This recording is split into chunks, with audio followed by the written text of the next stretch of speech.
Hai semuanya, kami dari kelompok 6 akan mempresentasikan hasil diskusi kami mengenai reaksi redox. Sebelumnya, izinkan kami memperkenalkan diri kami. Saya sendiri, Avel Anastasia Gontis Sidebang, dan rekan saya. Saya Lisa Fitri. Saya Velandari.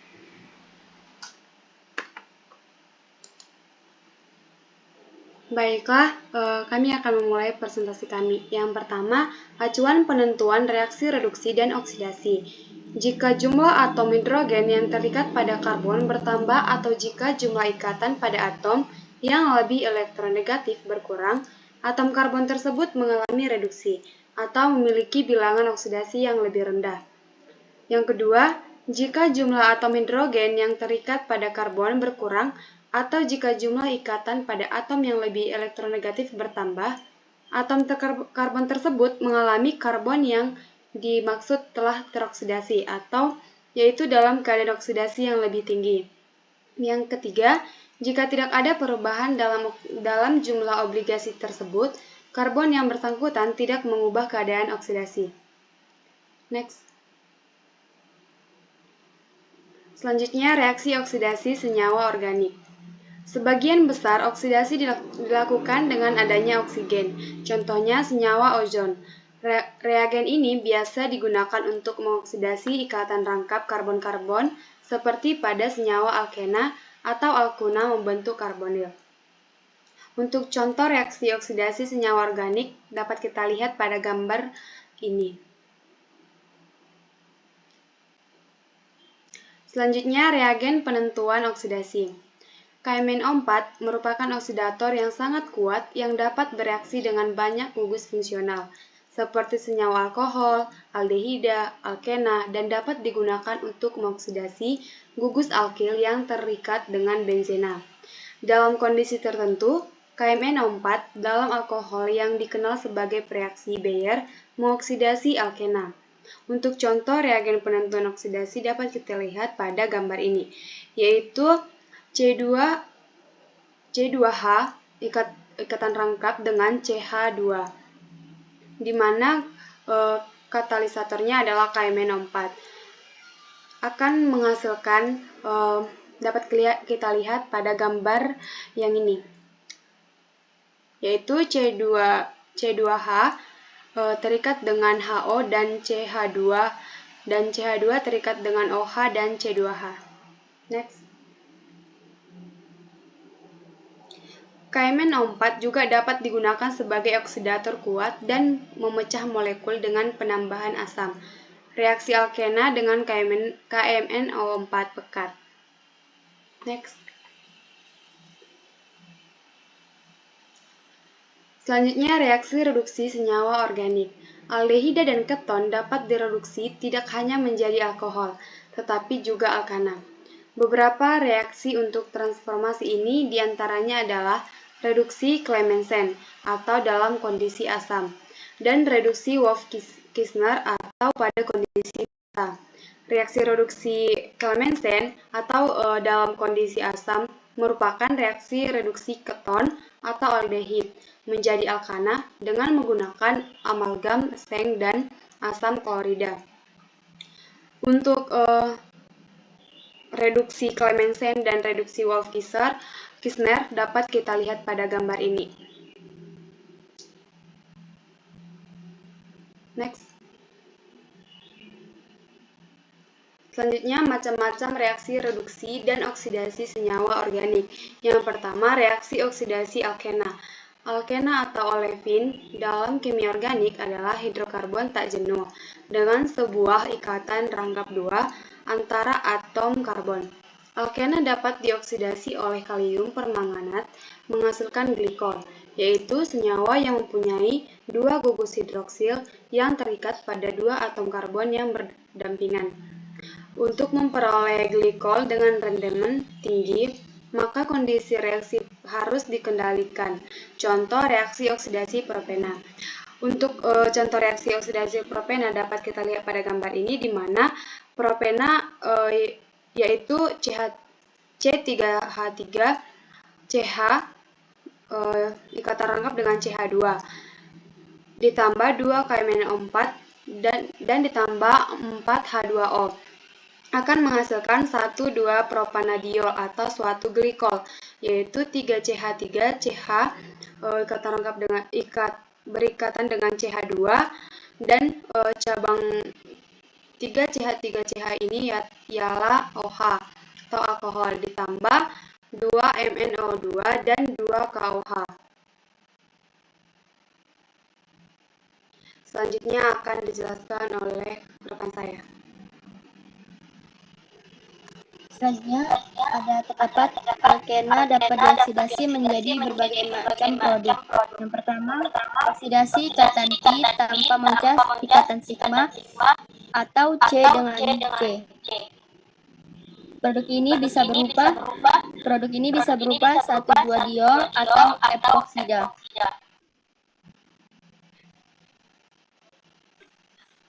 Tergantung pada reaksi yang digunakan. Contoh reaksi oksidasi ikatan Pi dapat dilihat pada gambar. Secara umum, reaksi oksidasi ikatan rangkap karbon-karbon bisa diklasifikasikan menjadi reaksi alkena dengan asam peroksikarboksilat RCO3H atau ArCO3H berupa asam peroksibenzoat C6H5CO3H dan kloroperoksibenzena dalam pelarut CH-Cl3 atau CCl4 akan menghasilkan epoksida atau oksira. Yang kedua ada oksidasi ikatan Pi diikuti pemecahan ikatan sigma. Apabila pemecahan oksidasi ikatan Pi disertai dengan pemecahan ikatan sigma, maka akan menghasilkan keton, asam karboksilat, maupun aldehid. Jika masing-masing karbon alkina tidak terikat dengan atom hidrogen, maka oksidasi akan menghasilkan keton. Contoh reaksinya dapat dilihat pada slide. Yang kedua adalah reaksi ozonalisis adalah oksidasi atau reduksi dari ozonida. Jika ozonida mengalami reduksi, salah satu karbon akan tersubstitusi dari alkena akan membentuk aldehid, maka sebaliknya jika terjadi oksidasi akan terbentuk asam karboksilat. Contoh reaksinya dapat dilihat pada slide.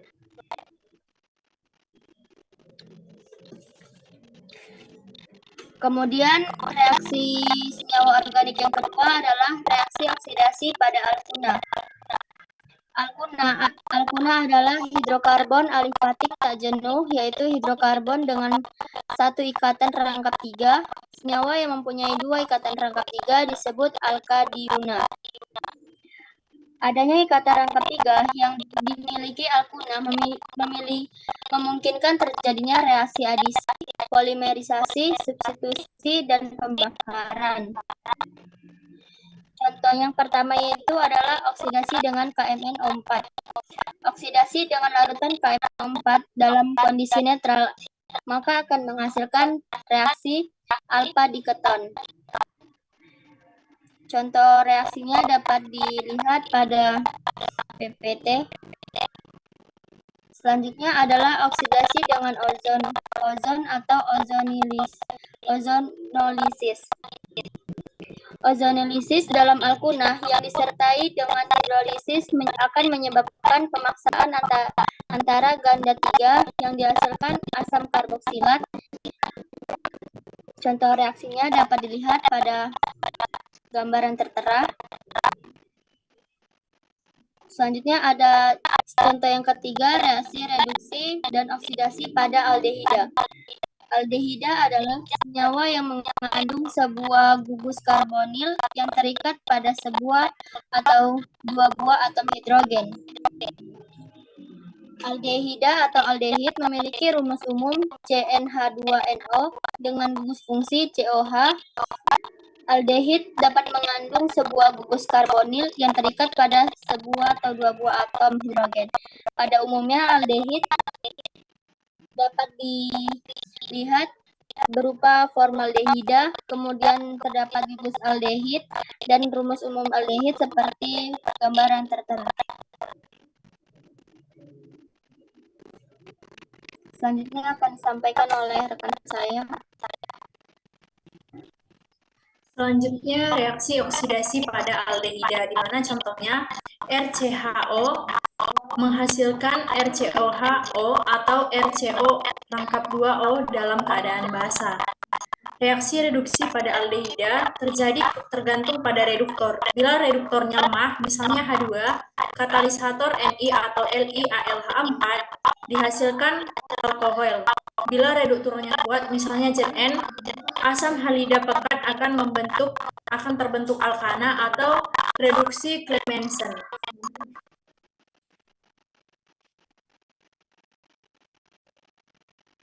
Next. Reaksi reduksi dan oksidasi pada keton. Keton adalah suatu senyawa organik yang mempunyai sebuah gugus karbonil atau CO. Keton yang paling sederhana adalah aseton. Secara sistematis dinamakan 2-propanon. Atom karbon yang berada di samping gugus karbonil dinamakan karbon alfa. Hidrogen yang melekat pada karbon ini dinamakan hidrogen alfa.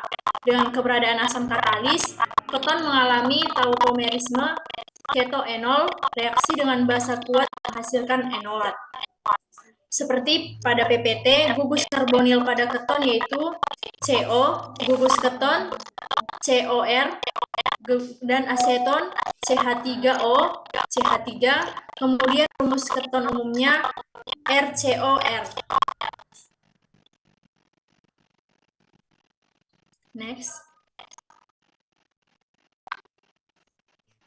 Reaksi reduksi pada keton. Contohnya CH3CO CH3 dengan katalisis LiAlH4 menghasilkan CH3 CHOH CH3 itu CH3CO CH3 menghasilkan dengan katalisator H2SO4 dan pengoksidator Na2Cr2O7 menghasilkan CH3COOH tambah H2O ditambah CO2.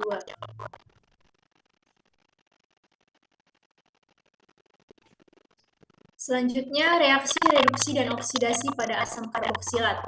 Asam karboksilat adalah senyawa yang mempunyai satu gugus karbonil yang berikatan dengan satu gugus hidroksil. Asam alkanoat atau asam karboksilat adalah golongan asam organik alifatik yang mempunyai gugus karboksil atau biasa dilambangkan dengan COOH.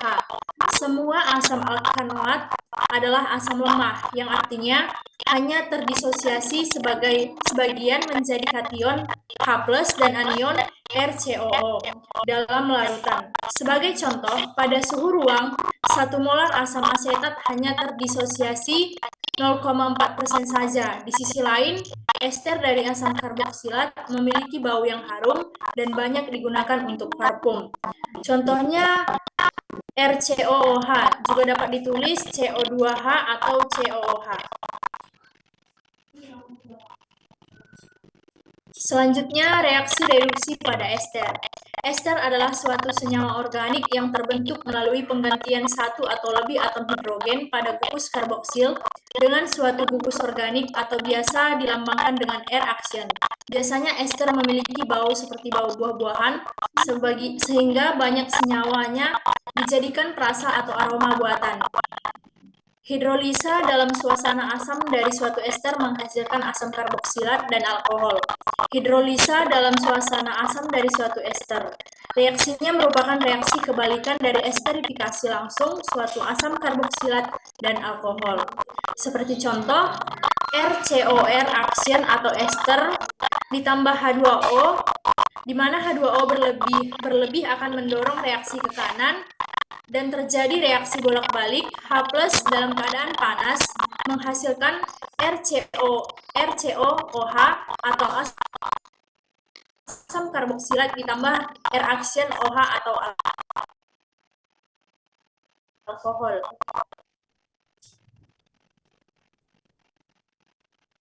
Ester dapat direduksi dengan hidrogenasi katalitik menggunakan gas hidrogen, katalisator, panas, tekanan, atau reaksi dengan litium, aluminium, hidrida, diikuti hidrolisa.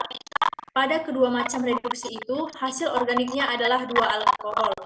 Alkohol yang berasal dari bagian karbonil dari ester adalah alkohol primer. Contohnya RCO, OR action, di mana ke suatu 1 derajat alkohol menghasilkan RCH2OH 1 derajat alkohol ditambah HO reaction 1 derajat, 2 derajat, atau 3 derajat. Selanjutnya, reaksi reduksi. Baiklah, sekianlah hasil persentase dari kelompok kami. Apabila ada tutur kata atau ucapan yang kurang berkenan di hati teman-teman sekalian, kami mohon maaf. Dan tidak lupa juga kami membutuhkan dukungan dari teman-teman apabila ada pertanyaan, masukan ataupun kritik yang memotivasi. Kami berikan kesempatan untuk memaparkannya di kolom komentar. Akhir kata kami ucapkan terima kasih.